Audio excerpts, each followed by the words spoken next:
Welcome to Falcons Drip, your go-to source for Falcons news and draft coverage. I'm Thon Ray, founder and voice of Falcons Drip.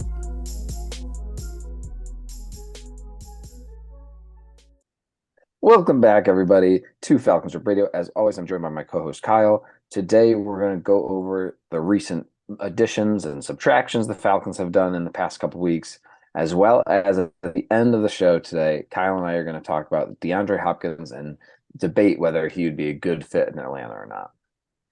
So to start off, Kyle, who are we going with here? Who do you want to dive into? We're going with the 29-year-old North Texas quarterback. He was the oldest player in FBS last year.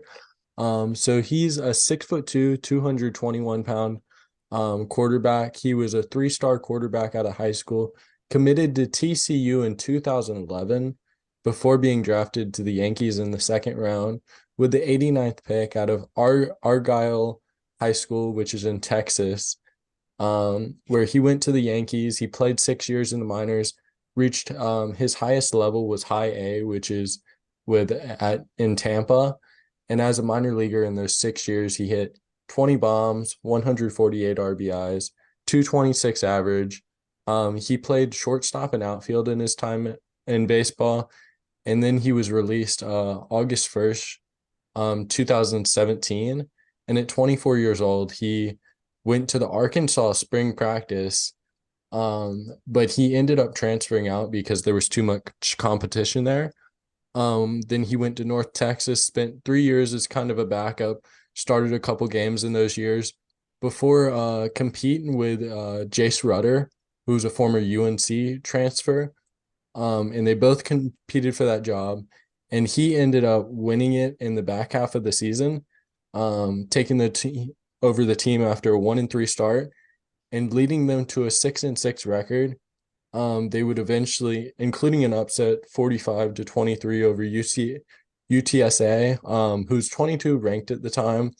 They would lose their bowl game versus Miami of Ohio. But in 2022, he ended up being the starter, and they ended up going 7-7. And in that season, he broke the record for the most touchdowns in a season, which was held by Mason Fine, who's the quarterback before him in like 2020, 2019. And in his career, he had a 54.5 completion rate, 7,324 yards, 56 touchdowns, 28 interceptions. And last year ended up being his best year, where he had 56.4 completion percentage, 3,547 yards, 33 touchdowns, 15 interceptions. And I wanted to show some of the measurables. He's got great agility, 4.23 shuttle, 6.953 cone, 27-inch vert, so he's not very explosive, and 4.88 40. So not a great athlete, but it just kind of seems like he gets the job done no matter where he goes. And that kind of, besides the not great athlete part, that kind of fits with what Atlanta wants, right? They just want a winner.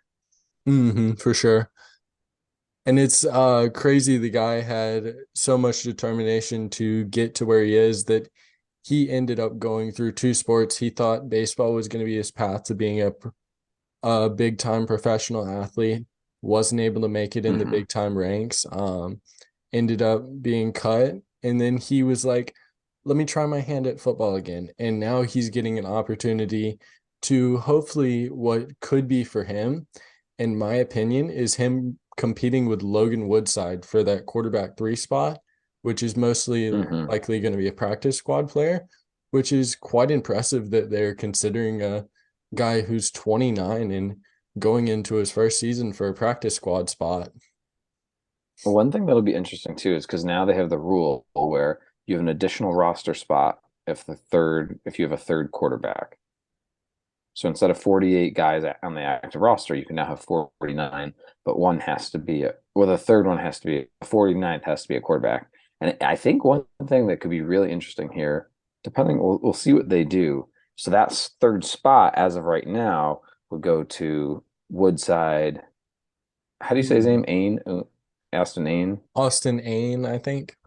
So Ain, Woodside, or what would be interesting too is if Atlanta officially moved Bay Franks back to the quarterback spot.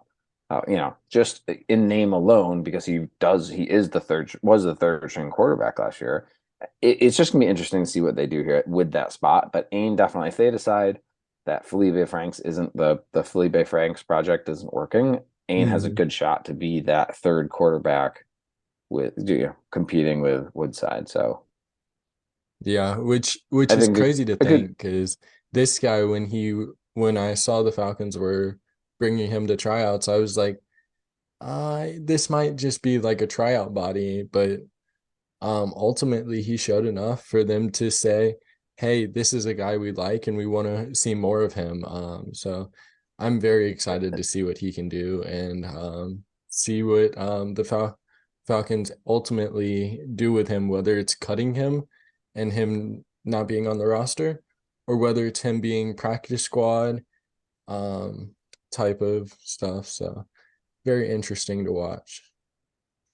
Definitely interesting. And the corresponding move too, because this was before some of these other guys, is we cut Jermaine Ifedi, which I thought was interesting because I thought he was a lock to be the swing tackle, which means that we must really like some of the guys we've brought in. And also too, I've heard Ifedi, as good as he is, isn't always the best, locker room guy. Not that there's anything bad with him, but just sometimes he can be a turn off in the locker room. So I wonder how much that played into it. But Hmm. let's jump into our next guy here. Okay, so the next guy is Slade Bolden. Slade Bolden is a shifty slot receiver. He's not really a crazy quick guy, but he's a guy who can use a crazy amount of moves to get open. He's a really smart player. He's one of those guys who might not have the athleticism of some slot players or the size, but he beats you with his intelligence and his knowledge of how to play the game. So, really fun guy to watch in college. And the fact that he went from a guy who was maybe Alabama's number 3 receiver behind like a Devontae Smith, and Jerry Jeudy, guys like that, to being a guy who's competing to be on NFL roster spots is just very impressive. Yeah, and I remember too, like when coming out and you see all the mock drafts, there were tons of Falcons fans that had in their mock drafts had us taking Bolden in the later rounds. And I know like a lot of people were a big fan of his. And it's interesting, like with him coming in, where he could be in this roster. I mean, he's definitely competing for a back with how weak our wide receiver room is right now. He's definitely competing for back end roster spot, not just a practice squad spot, but he could potentially be that fifth or sixth wide receiver. 100%. I think he's in the competition, for sure. He was one of the guys when I saw he was getting a tryout. I was like, please, Falcons, sign him. Because this is the perfect type of guy, a guy who can play special teams, a guy who can be a slot receiver, and basically do everything you need a number 5 receiver to do. He may not be that perfect top end guy who's going to get a bunch of catches, but he's got reliable hands.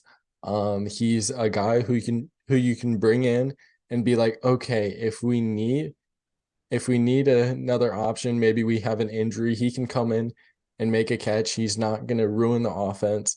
And he's going to be a solid special teamer. So I personally love this addition to the Falcons.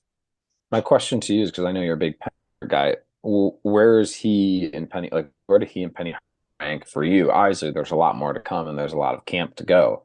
But I was, and also to the whole preseason. But like at this point right now, like looking at it, what is that? What does that room look like? Where does he kind of fit in as far as like in the ranks, right? Because no, he's not gonna. We know he's not gonna play over London, Holland, Scotty Miller. Errol Hodge is definitely the wide receiver 4 at this point. Mm-hmm. And then it gets really murky. So for you, where does he kind of fit in with some of these other guys? Is he the fifth guy for you, or because like I said, I know Penny Hart's a big fan of yours, or you're a big fan of Penny Hart, so He's not personally fifth for me yet. I do like him as a receiver, but because of Penny Hart's experience playing in 39 games over the course of 3 seasons with the Seahawks being that back end receiver, I put Penny Hart as my number 5 currently, but he's definitely in the mix. I would be lying if Yeah. I'm not considering him as the number 5 receiver for the Falcons. And if he was the number 5 receiver for the Falcons to start the season, as a Falcons fan, you got to be very happy with him being the number 5 receiver because that's a very solid player as a back end of the roster player.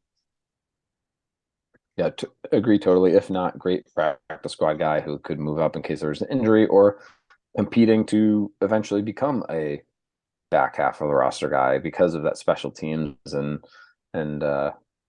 route running ability that he really has. So great pickup. Great pickup. 100%. And now we'll move on to former UNC linebacker Andre Smith. We signed him. We had him on a tryout. This guy was a great player at UNC. He came out as a 7th rounder. And then he ended up bouncing around on practice squads before eventually ending up with the Falcons as a mini camp tryout. And he was another guy they were impressed with enough to say, hey, let's put this guy up on the active roster and see what he can do. And he's a very exciting player. He's not necessarily a speedy player, but he's more of a big physical linebacker who's going to get downhill and hit you.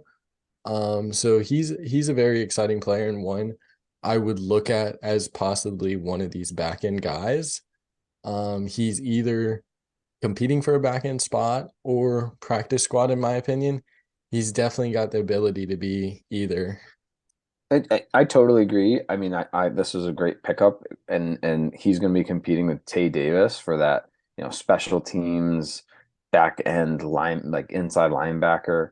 Um, he in his entire career, he's had 920 special team snaps over 51 games. So, and it's over 60% of special team snaps. So, that's what he's coming in to do. And he's never started a game. So I don't think that that's what we'll really be asking.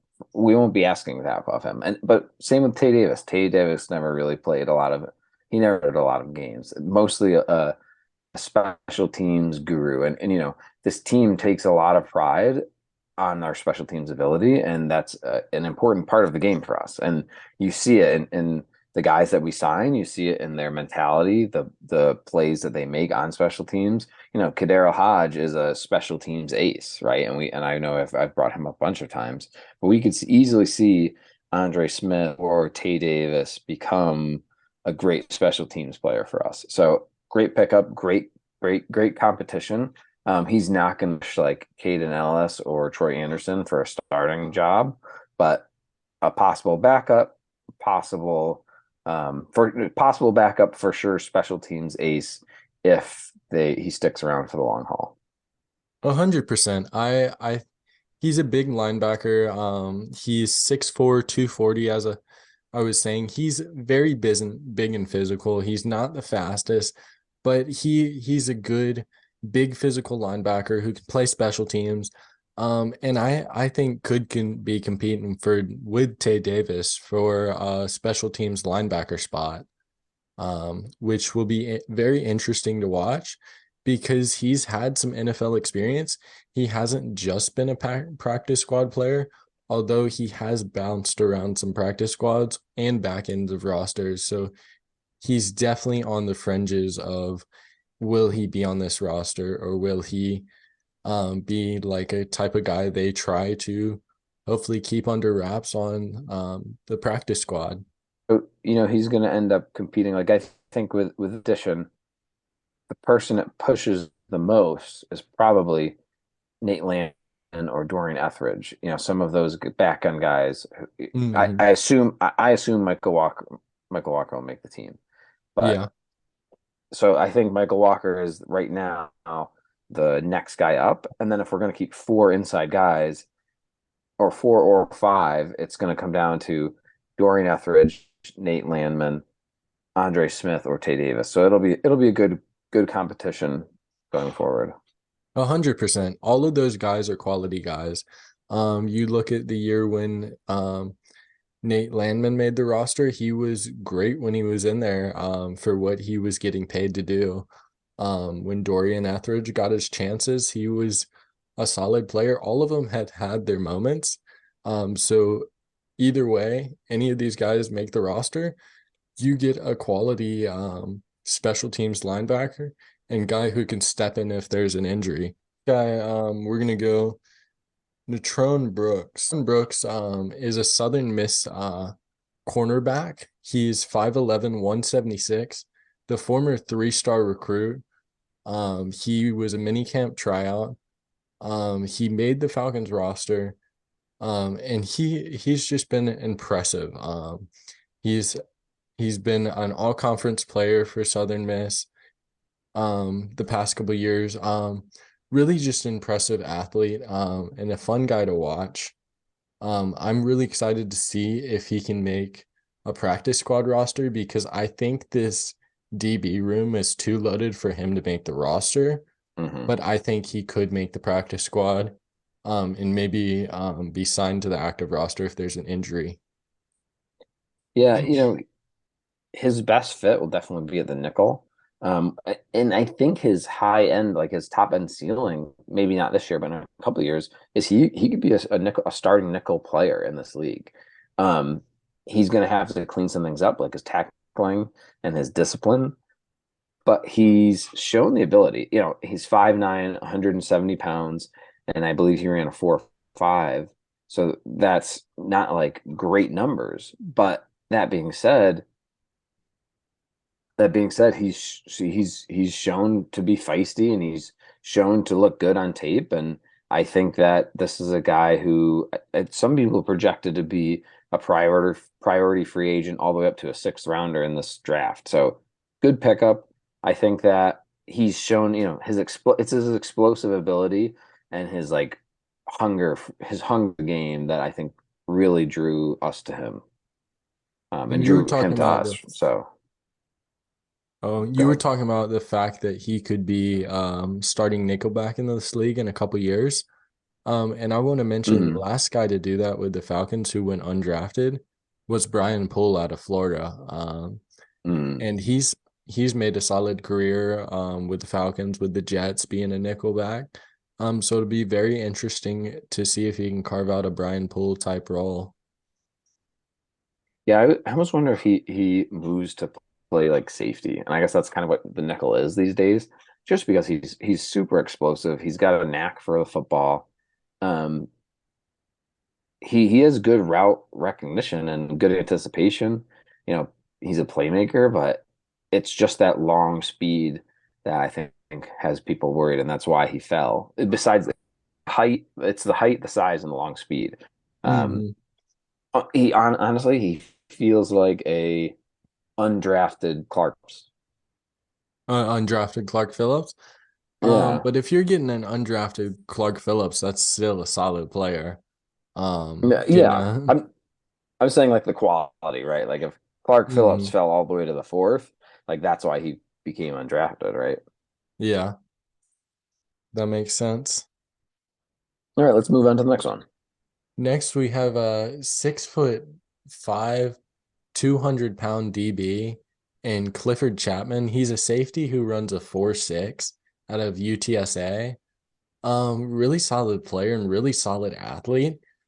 He might be a little slow for safety, but his length maybe makes up for that.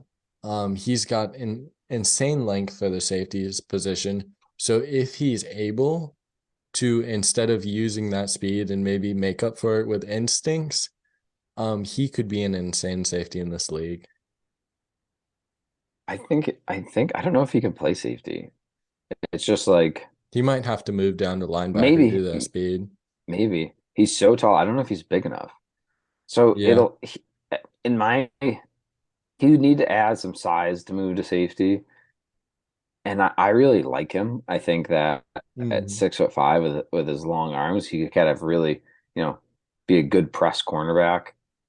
I think that he is a for sure developmental guy, And Mm-hmm. it'll come down to with how, because you mentioned before with how strong this DB room is Atlanta willing to wait, and are they willing to give him a roster spot to see what he can become? Kind of like what they did with Felipe Franks, right? Like, Mm-hmm. are they willing to risk the time and the effort on a project player? Where in the past, when we did this with Felipe Franks, the roster was this strong. It was not as it is now.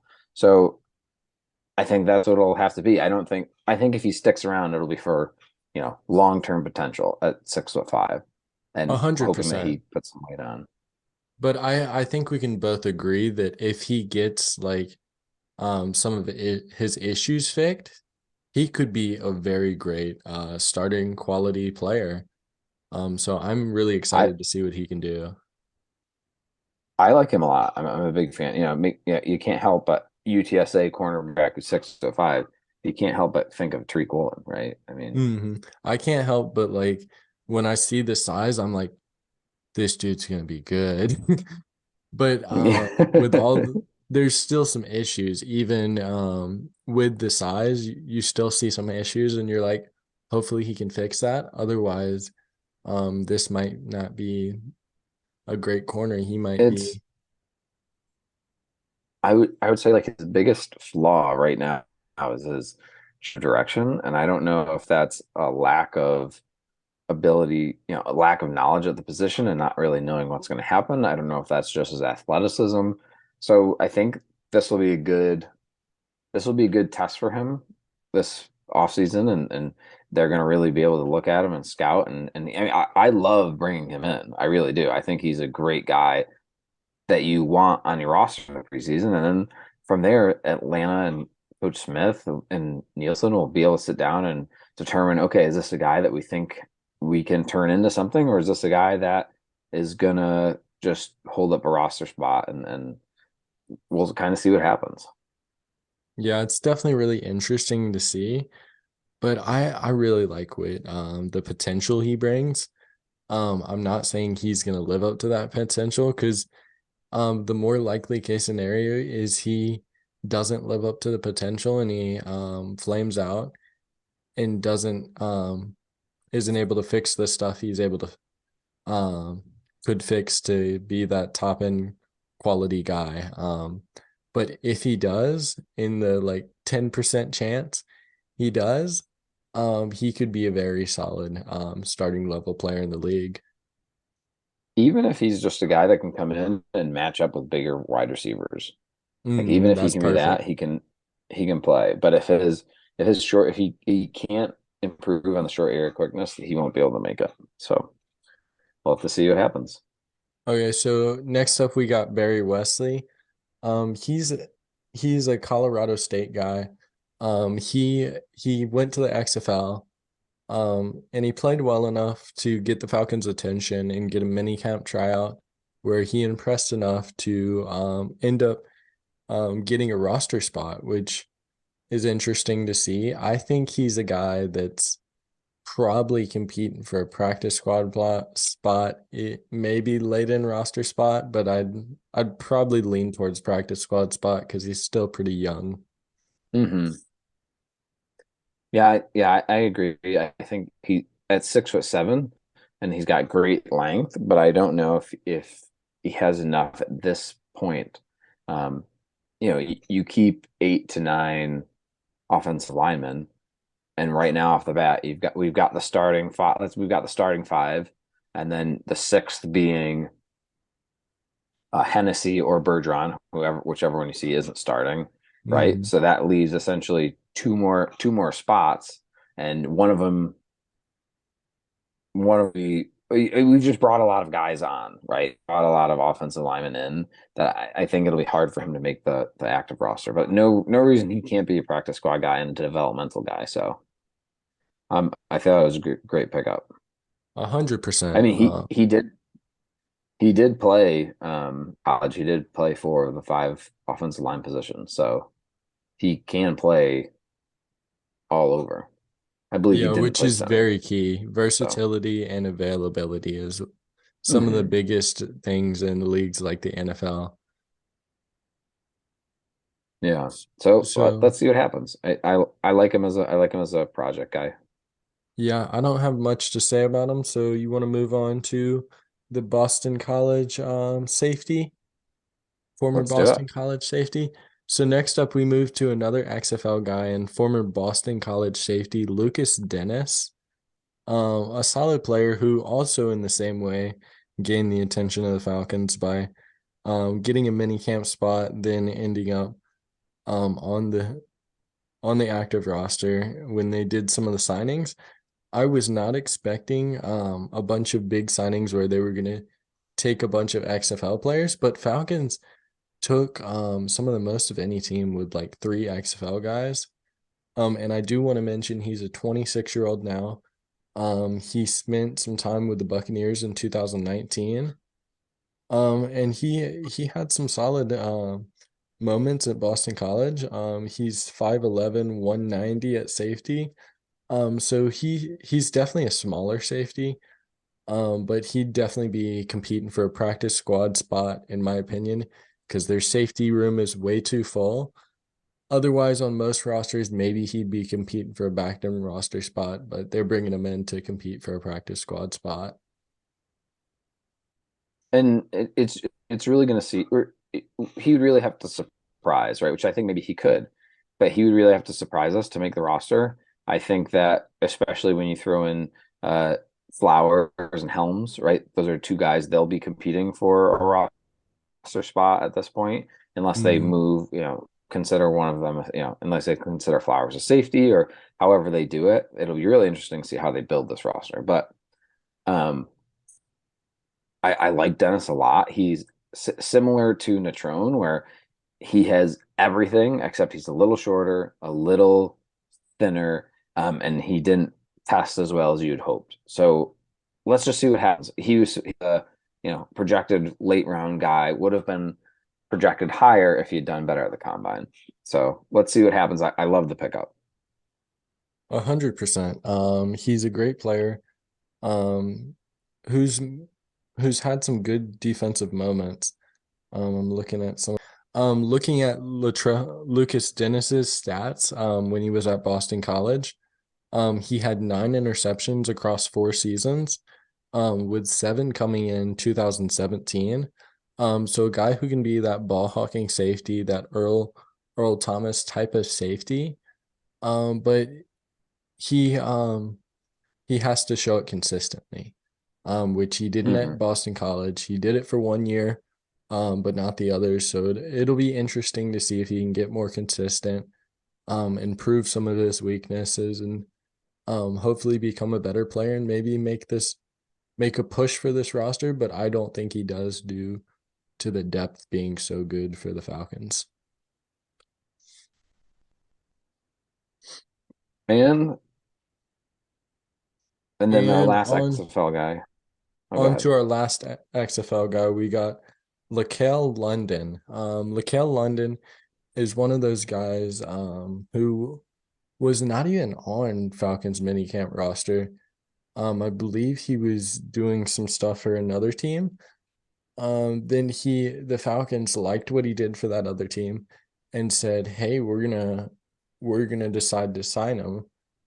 Which this one was out of nowhere. The other ones were kind of like, okay, these guys are competing for a chance to earn a signing. So it was very interesting to see him get signed out of nowhere. Yeah, I don't know much about him. I also wonder how, where he'll fit exactly in this. We have a deep, deep, deep, deep, deep interior defensive line group. So I think he'll end up probably having to be a practice squad guy or fighting to be. Um, I don't I don't know if there's going to be enough room for him on the roster. I could be totally wrong. Again, I have not watched him enough. Um, he was undrafted, went to the Bears, and then St. he Louis played. Battlehawks. Yeah, he's a pretty big mystery for a lot of people. So, and I think he bulked up since college. I believe in college he was at 280, and now he's listed at 316. So he'll play nose, interior defensive line, and we'll just kind of see how it goes. He played Mm. well. He played well for the Battlehawks. So And for him, he just needs to be a run stuffer to make the Yeah. roster. So with Lakel London, going over him, the last move that we did was signing JJ Arcega-Whiteside in replacement for Jared Bernhardt, who was a big fan for everyone, who announced, well, Atlanta moved him to the reserve retired list. So let's talk about Jared first. And you know, a lot of people pegged him to be that fifth receiver on the team, and the chemistry that him and Ritter had built the last offseason. And it's going to be a very interesting topic because I don't really knows what happened. Jared Bernhardt, he was a great lacrosse athlete who came to Atlanta after a crazy college lacrosse career where he was one of the best players in the country. He basically won the Heisman of lacrosse, essentially. I'm gonna figure out what the award is called, but basically he won the Heisman for lacrosse before coming to the Falcons as an undrafted free agent and making the roster as a number 5 receiver, and being a great special teamer. And then this year he came into the year as a guy who was kind of getting a lot more competition than he did the previous year, with them adding a Mm-hmm. bunch of players like Penny Hart, um, and still having Frank Darby's on the roster. So it's really interesting to see him coming back and them still having the competition they have. So he was in competition for this five wide receiver spot, and I'm sure some people thought he was going to be the number 5 receiver for the Falcons. Me personally, I probably had him as my number 6 receiver, as of right now when Penny Hart was on the roster. But he was really close for me. So it's really surprising, unexpected. So hopefully he's all right and it wasn't like an injury forced him to retire and he just retired under his own free will. But we don't have any information on whether it Mm-hmm. was any injury or anything like that. So hopefully he's okay and his health is good. Because Yeah. sometimes players like this, they retire because of a devastating injury. Yeah. And with that, we talk about the signing of Arcea Whiteside, who, to 235-pound receiver. He never seemed to separate in college. And that's kind of plagued him in his NFL career. And he hasn't been able to really separate in the NFL. In college, he was able to kind of just big boy people, being a 6'2", 235-pound guy. Similar to London, how London really didn't separate all too well in college. But London was able to separate enough and had enough route running and enough explosion out of his breaks that he could do it. He just didn't need to. Truthfully, I think I say he didn't. He could, but there was a lot of poor throws for London in college. So he was able to in college, but you didn't see it a lot due to poor quarterback play. Where Mm. Arcea Whiteside just didn't need to in college. Similarly to a guy like, who's the guy that the Patriots took in the first round? N'Keal Harry. I saw some Yeah, people saying they'd like him better, which honestly I wouldn't say that's a bad option as taking for this final spot. But both are solid options if you're looking at guys who are bust, who you could possibly take and try to turn into back end of your roster type receiver. yeah. I think I like some of these other guys a little bit more than Arcea Whiteside. Like he's definitely competing for the fifth spot. Um, for me, he's just a camp body. But he could prove me wrong. He was a second round pick, I believe. Third at Mm. the latest. I believe it was a second round pick. Yeah, he was a So late second. yeah, Yeah. so you never know, and he can play some special teams, and we'll see what happens. But I think he's more of a camp body to me. For sure. But I want to go back to Jared Bernhardt. I know I was talking about him basically winning the equivalent of the Heisman in lacrosse. It's called the Tewaaraton Award. Hopefully, I said that right, but it's basically awarded to the best lacrosse player. So basically, the Heisman of lacrosse. So, pretty impressive from him. So I just wanted to mention that incredible accomplishment he has under his belt. as we wish him well in his retirement, and we hope that he's healthy and everything's going well for him. Yeah, I definitely don't want anyone, it's such a physical and dangerous game. Definitely don't want anyone to be experiencing anything like that. So hopefully it was just his decision and he was just ready to hang it up. He did what he came in to do and didn't want to play anymore. So best of luck to him in all his future endeavors. Let's move on to DeAndre Hopkins. Cool. And we're kind of on two different sides of it, I believe. Like I think if you're gonna pay for if you're gonna bring Hopkins to the Falcons, you're going to have to pay for him. We've got 12 million left in salary. I would bet you would need to at least take 10 million to get him here. Now, there's other things we can do to move money around, but if you're adding Hopkins, you're taking this wide receiver room to a whole new level. He's going to be older. He's going to be starting the decline soon. But truthfully, Hopkins never really won with being explosive. He never really won with his, deep speed. He won by catching contested balls, his acrobatic catches, his freakishly large hands, and he would just be another security blanket for Desmond Ridder to close his eyes and throw to. These receiving options would be absolutely ridiculous with him on the team.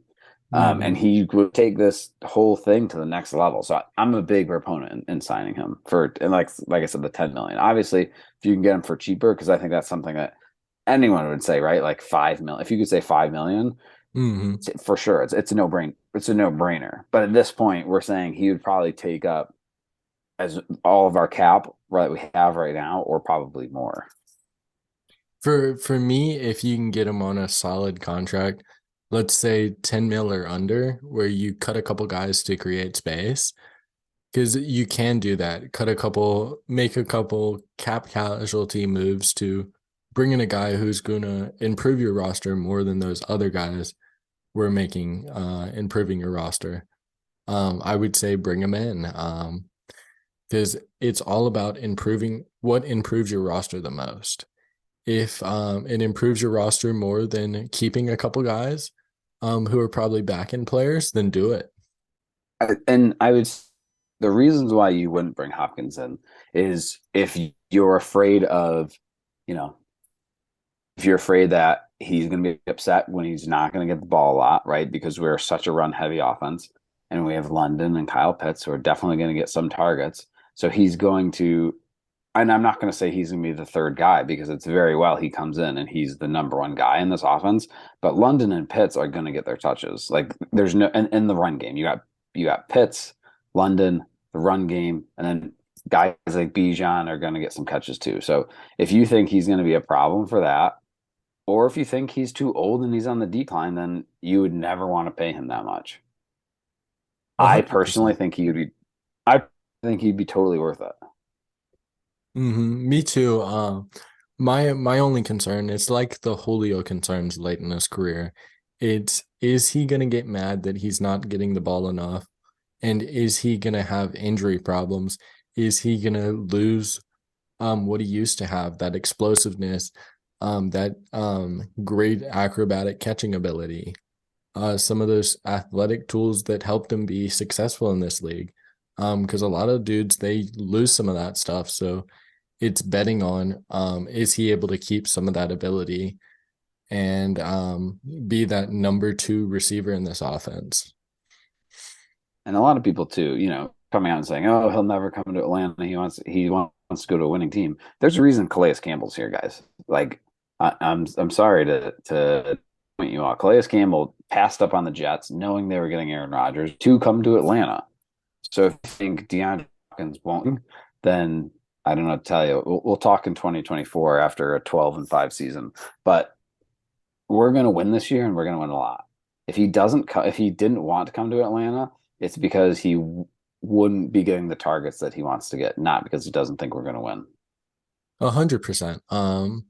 I think he's the type of player who changes this offense and makes it to where you don't have to rely on that run game so much. Say the defensive line is just getting in on the run game and you can't run the ball, then you could go very pass heavy if he's in the offense, because it provides you an extra weapon, which the Falcons don't have enough weapons personally in this passing attack to have a legit passing attack, unless this run game is working at least a little bit.